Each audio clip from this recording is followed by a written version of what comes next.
사랑하는 기쁨의 교회 가족 여러분, 안녕하세요. 오늘은 다 같이 사도행전 16장 1절에서 15절의 말씀을 함께 묵상하도록 하겠습니다. 바울이 더베와 루스드라에도 이름에 거기 디모데라 하는 제자가 있으니 그 어머니는 믿는 유대 여자요 아버지는 헬라인이라. 디모데는 루스드라와 이고니안에 있는 형제들에게 칭찬받는 자니 바울이 그를 데리고 떠나고자 할새 그 지역에 있는 유대인으로 말미암아 그를 데려다가 할례를 행하니 이는 그 사람들이 다 그의 아버지는 헬라인인 줄을 다 알미러라. 여러 성으로 다녀갈 때에 예루살렘에 있는 사도와 장로들이 작정한 규례를 그들에게 주어 지키게 하니 이에 여러 교회가 믿음이 굳건해지고 수가 날마다 늘어가니라. 성령이 아시아에서 말씀을 전하지 못하게 하시거늘 그들이 부르기아와 갈라디아 땅으로 다녀가 무시아 앞에 이르러 비두니아로 가고자 했으되 예수의 영이 허락하지 아니하시는지라. 무시아를 지나 드로아로 내려갔는데 밤에 환상이 바울에게 보이니 마게도냐 사람 하나가 서서 그에게 청하여 이르되 마게도냐로 건너와서 우리를 도우라 하거늘 바울이 그 환상을 보았을 때 우리가 곧 마게도냐로 떠나기를 힘쓰니 이는 하나님이 저 사람들에게 복음을 전하라고 우리를 부르신 줄로 인정함이러라. 우리가 드로아에서 배로 떠나 사모드라게로 직행하여 이튿날 네아폴리로 가고 거기서 빌립보에 이르니 이는 마게도냐 지방의 첫 성이요 또 로마의 식민지라. 이 성에서 수일을 유하다가 안식일에 우리가 기도할 곳이 있을까 하여 문밖 강가에 나가 거기 앉아서 모인 여자들에게 말하는데 두아디라 시에 있는 자색옷감 장사로서 하나님을 섬기는 루디아라 하는 한 여자가 말을 듣고 있을 때 주께서 그 마음을 열어 바울의 말을 따르게 하신지라. 그와 그 집이 다 세례를 받고 우리에게 청하여 이르되 만일 나를 주 믿는 자로 알거든 내 집에 들어와 유하라 하고 강권하여 머물게 하니라. 우리가 여태까지 이제 함께 바울과 바나바를 통해서 하나님께서 하신 일들을 우리 어제 말씀까지 나누었습니다. 우리가 어제가 묵상한 대로 바울과 바나바는 마가의 동행 문제로 가지고 심하게 다투게 되죠. 바나바는 그 일로 인해서 구브로로 떠나게 되고 바울은 신라를 새로운 파트너로 맞이하여 또 다른 여행을 준비합니다.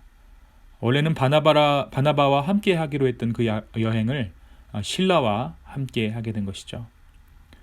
루스드라라는 곳으로 이제 이 바울과 신라가 떠나게 됩니다. 루스드라가 어떤 곳인가 하면 우리가 이전에 바울이 1차 전도 여행 때 신이라 오해받았던 곳이에요. 그리고 그곳에서 돌에 맞아 죽을 고비를 넘겼던 바로 그곳입니다. 그곳에서 그렇게 정말 죽을 고생을 하면서 우여곡절 끝에 교회를 세웠는데 이 루스드라 지역에 디모데라는 청년이 있었습니다. 아마 이 디모데는 바울의 1차 전도 여행 때 회심한 것으로 보입니다. 루스드라와 이고니온 형제들은 이 디모데를 믿음의 형제로 인정해 주었어요. 참 신실한 청년으로 그를 생각해 주었습니다. 디모데는 유대인 어머니와 헬라인 아버지 사이에서 태어난 청년이었습니다. 유대교는 모계 쪽 혈통을 따르기 때문에 디모데는 유대인이었지만 당시 사회 배경상 헬라인 아버지의 영향력이 컸기에 할례를 받지 않았습니다. 혈통적으로는 유대인이지만 사회적으로는 유대인이 아니었던 것이죠. 따라서 바울은 여행을 떠나기 전에 디모데로 하여금 할례를 받게 합니다. 물론 할례가 구원의 필수 조건이 아니라는 것을 누누이 강조했던 바울이었지만 디모데가 할례를 받지 않음으로써 생기게 될 잡음 그리고 그로 인한 소모적인 논쟁을 바울은 피하고 싶었던 것입니다. 게다가 디모데의 어머니가 유대인이었기에 디모데가 할례를 받지 못할 이유는 전혀 없었습니다.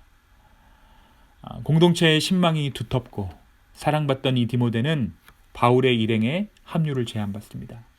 그리고 이후의 여정 가운데 바울과 신라와 함께 활약하게 됩니다. 사도 바울이 죽을 고비를 넘기고 순종했던 그곳 루스드라. 그런데 그곳에는 놀랍게도 하나님의 씨앗이 심기워져 있었습니다. 바울은 고난당했을 때 이 일을 디모데가 그곳에 있었을 것이다. 그리고 2차 전도여행 때 디모데가 합류하게 될 것이다 라는 그런 것들을 전혀 생각하지 못했을 것이에요. 그의 전략, 그의 계산 가운데 이것은 있지 않았습니다. 그러나 하나님은 그곳에 디모데라는 씨앗을 복음을 통해서 심어주셨고 그것이 자라게 하여서 훗날 사도 바울이 그곳을 다시 찾았을 때 사도 바울의 팀에 합류하도록 예비하셨습니다. 사도 바울의 그 고난이 결코 헛되지 않았던 것이죠. 그렇게 바울과 실라 그리고 디모데는 전도 여행을 떠납니다. 그들은 이번 여행에서 1차 전도 여행 때 바울과 바나바가 교회를 세운 지역, 그 지역 위주로 순회할 계획을 세웠습니다. 그 순회하면서 예루살렘 공의회 때 결정한 그 규례들을 전파하는 것이 이 여행의 목적이었어요. 근데 오늘 말씀에 보니까 그 규례가 전파됨에 따라 여러 교회가 믿음이 더 굳건해지고 수가 날마다 늘어갔다라고 전하고 있습니다. 여러분, 규례가 무엇입니까? 말 그대로 지켜야 할 것들이에요. 율법을 다 지키지 못했던 이방인 신자들을 위한 최소한의 가이드라인이었습니다. 어떻게 생각하면 미니 율법이죠. 이 안에 율법적인 요소, 율법이 가지고 있는 성격을 띈 것이 바로 이 규례입니다. 그런데 놀랍게도요, 이 규례를 지킨 교회들 가운데 부흥이 임해요. 우리가 소위 율법은 나쁜 것이다 라고 생각하지만 그 안에는 하나님의 비밀이 있었다는 것이죠. 하나님의 성령과 복음, 그리고 그 성령과 복음에 맞추어 인간이 지켜야 할 마땅한 질서를 지켰을 때 하나님께서는 그들에게 부흥을 허락하셨고, 세상 사람들, 예수 그리스도를 미처 몰랐던 세상 사람들은 그 공동체 안에서 하나님 나라를 보았습니다. 아, 저 사람들은 무언가 다르구나. 로마가 성적으로 문란하고 정말 향락에 젖어 살고 있는 이 세대 가운데, 이 세상 가운데 저들은 무언가 다르구나 하는 것들을 보게 된 것이에요. 구원을 위해 율법을 지킨 것이 아니라, 또 율법 자체에는 구원의 능력이 없지만 하나님의 사람이라면 마땅히 지켜야 할 본분을 다함으로 전도와 선교가 일어난 것입니다. 하나님 백성의 본분을 다했을 때 하나님께서는 그 공동체를 축복하셨다는 것이에요. 그렇게 바울과 실라, 디모데가 2차 전도 여행을 떠나게 됩니다. 성령은 바울과 그 일행이 아시아, 여기서 아시아는 터키 지역입니다. 아시아로 가고자 했지만 그것을 막습니다. 그렇게 1차 전도 여행 때 세워진 교회들을 돌아볼 목적으로 떠나게 됐던 이 여정은 성령의 인도하심으로 2차 전도 여행이 된 것이에요. 주의 영의 인도하심을 받아 간 곳은 빌립보라는 도시였습니다. 이 빌립보는 로마의 식민 도시로 로마의 체제를 전시하기 위한 성격을 지닌 도시였어요. 그렇다 보니까 어땠겠습니까? 굉장히 화려하고 무역이 활발하고 세련된 도시 중 하나였습니다. 그곳에서 바울은 안식일을 맞아 기도할 곳을 찾습니다. 보통 유대인들은 회당에서 기도할 상황이 되지 않으면 강가에서 기도하는데, 이 빌립보에서 회당을 발견하지 못한 바울 일행이 강가에서 기도하기 위해서 강가를 거니게 됩니다. 그런데 그 강가에서 바울은 한 무리의 여자들을 만나요. 그 중에 자주장사 루디아도 있었는데 이 여자는 하나님을 섬기는 여자였다라고 말씀을 기록합니다. 원래 유대인 회당에는 유대인 남자 10명이 들어가야지만 함께 기도할 수 있는 모임의 조건이 성립이 되는데, 그곳에 아마 유대인 10명이 있지 않았던 것 같아요. 그래서 이 여자들도 기도하러 강가로 나오게 된 것이죠. 이 루디아가 바울을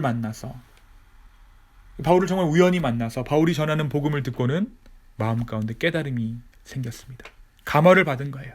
그리고 즉시로 세례를 받을 것을 결심하고 그와 그 집이 구원받게 됩니다. 이후에 어떻게 되느냐, 우리가 이후 말씀에서 살펴보겠지만 이 강가에서 만난 루디아는 훗날 빌립보 교회의 창단 멤버로서 중요한 역할을 담당하게 됩니다. 사랑하는 여러분, 오늘 말씀에서 하나님은 우리에게 무엇을 가르쳐주고 싶으신 것일까요? 저는 오늘 말씀 이렇게 묵상하면서 주 안에서 우연은 없다라는 것을 강하게 보았습니다. 바울은 1차 전도 여행 때 세워진 교회들을 돌볼 것을 계획 삼아서 여정을 떠났지만 주님께서는 그 길을 2차 전도 여행의 길로 인도하셨어요. 또 바울이 죽을 고비를 넘겼던 그곳 루스드라에서 평생의 목회적 동반자인 디모데를 만나게 하십니다. 하나님께서 예비한 동역자 디모데가 루스드라에 있었던 것이죠. 또 바울 일행이 애초에 아시아로 가고 싶었지만 성령이 허락하지 않아 방향을 틀어 도착하게 된 빌립보에서 훗날 정말 귀한 동역자가 되는 빌립보 교회에 창립할 때 주축 멤버가 되는 루디아를 만나게 하십니다. 바울의 계획과 하나님의 계획은 전체적인 큰 틀 안에서, 하나님 나라라는 큰 틀 안에서는 어느 정도 일치하지만 요소에서 바울의 계획들을 살짝 바꾸시고 그 일정들 가운데 예비하신 것들을 선물처럼 하나하나 열어 보이시는 하나님을 오늘 말씀 가운데 우리는 볼 수 있습니다. 이것은 하나님 나라를 사는 자들에게 주어지는 축복입니다. 저와 여러분에게도 이러한 선물을 주님께서 허락하셨어요. 우리가 하나님 나라를 살아갈 때, 주어진 삶 안에서 충실한 삶을 살아갈 때, 그 안에서 보여주시는 하나님의 예비하심, 하나님의 인도하심이 있습니다. 우리는 그저 하루를 살 뿐이지만 주님은 이 하루를 통해 우리를 향한 하나님의 계획을 보이신다는 사실입니다. 많은 사람들이 삶에서 일어나는 크고 작은 일들을 우연이라고 이야기합니다. 어쩌다 일어난 일이라고 말합니다. 그러나 우리는 그것을 은혜라고 말합니다. 하나님의 인도하심이라고 말합니다. 우연처럼 시작한 이 하루 역시 하나님께서 우리에게 예비하신 하루입니다. 누군가 이런 말을 했습니다. 잠자는 것은 죽음을 연습하는 것이고 아침에 깨는 것은 부활을 연습하는 것이다. 하루하루 사는 것이 작은 부활의 삶이다. 주 예수 그리스도께서 부활하셨기에 오늘 이 하루가 우리에게 주어졌습니다. 작은 부활의 삶을 살며 주님의 인도하심을 기대하는 저와 여러분의 오늘 하루 되기를 예수님의 이름으로 축원합니다. 하나님을 인정하기 시작할 때 어쩌다 일어났다라고 생각했던 그 모든 것들은 하나님의 축복이 될 것입니다. 그 모든 것들을 하나님의 계획으로 우리가 바라보게 될 것이에요. 이 하나님을 인정하며 살아갈 수 있는, 정말 그것이 은혜라는 것을 깨달을 수 있는 저와 여러분의 오늘 되기를 예수님의 이름으로 소망합니다. 제가 잠시 기도하겠습니다. 주님, 범사의 주를 인정하는 것이 축복입니다. 범사의 주를 인정하는 것이 은혜입니다. 주님, 오늘 우리의 삶 가운데 하나님의 인도하심을 인정할 수 있는 우리 되게 하여 주시옵소서. 눈에 보이는 것이 전부다, 내 배를 불리는 것이 전부다, 나의 마음을 만족하게 하는 것이 전부다 라고 말하는 이 세상 가운데 보이지 않는 하나님은 살아계신다라고 삶으로 이야기할 수 있는 우리 될 수 있도록 주여 축복 더하여 주시옵소서. 주님, 우리가 보이지 않는, 그러나 너무나도 생생하게 우리의 삶 가운데 펼쳐져 있는 하나님 나라 살기를 소망합니다. 주여 우리를 인도하여 주시옵소서. 감사하며 예수님의 이름으로 기도하였습니다. 아멘.